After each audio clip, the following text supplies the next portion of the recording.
All right, last one here, Matthew, to round it all out with time for other passions. So what are your passions outside of work? So we've kind of hit on this a little bit.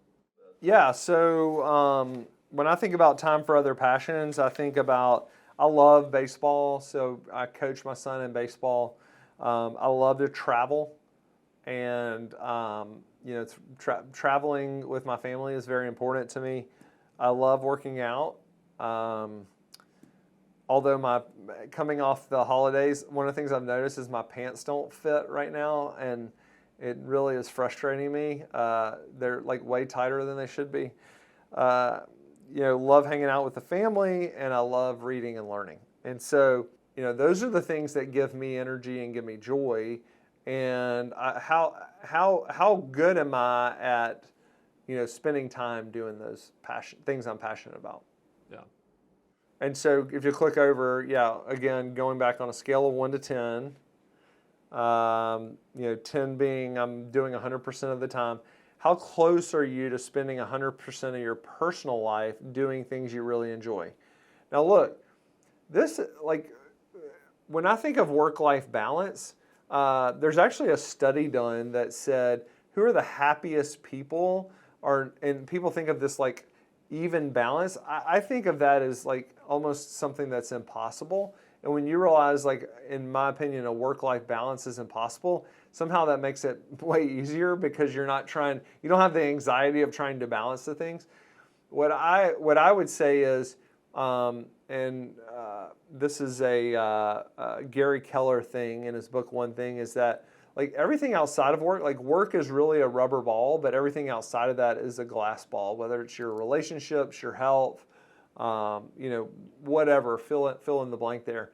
And you're juggling all these things. What I would say is, you being able to spend like time doing those things are really important, but there are some times where you got to dig in at work and you've got to work that kind of like 50 or 60 hour or whatever that number is for you. But always making sure that you don't drop those glass balls. Super, super, super important. But you just knowing what those passions are and being able to spend some energy doing that. The study was, I forgot to close that loop. The study actually said that the people that felt like they had the most balance worked the most. So it was kind of like the inverse of what everybody thinks is they worked about 9 hours more per week than the people that felt like they were out of balance. So some of that's also probably about enjoying your job. So Matthew, let me ask you a question about this real quick. What do you get out your calendar for the year and walk through it and go ahead and pre-schedule? Like, hey, I know that I want to take a trip with my family. Like, here are my passions. It's baseball. It's my family. It's traveling. So I'm going to go ahead and pre-plan this for 2024. Yes, I absolutely do that. I just did it. I already have like things, probably I would say 60 or 70% of my vacations are already marked off on my calendar. Awesome. All right. Yeah, look, one of the things that Dan Sullivan, who I talked about earlier in the show, would have said is he goes in and he schedules those first. And then, one of the things Gino Wickman said is just having a set number of hours that you work, either both weekly and annually. And it also gives you like a sense of urgency. The last thing you want to do is just be biding time at the office because you feel like you should be there. If I said, hey, perfect example would be I'm going on vacation. Let's say you go on vacation tomorrow.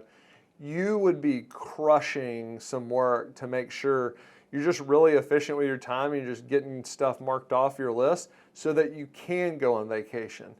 Well, what if you lived, not that you could live every day like that, but what if you lived, the point is if you have a sense of urgency about it and you limit the time, you actually will get more done.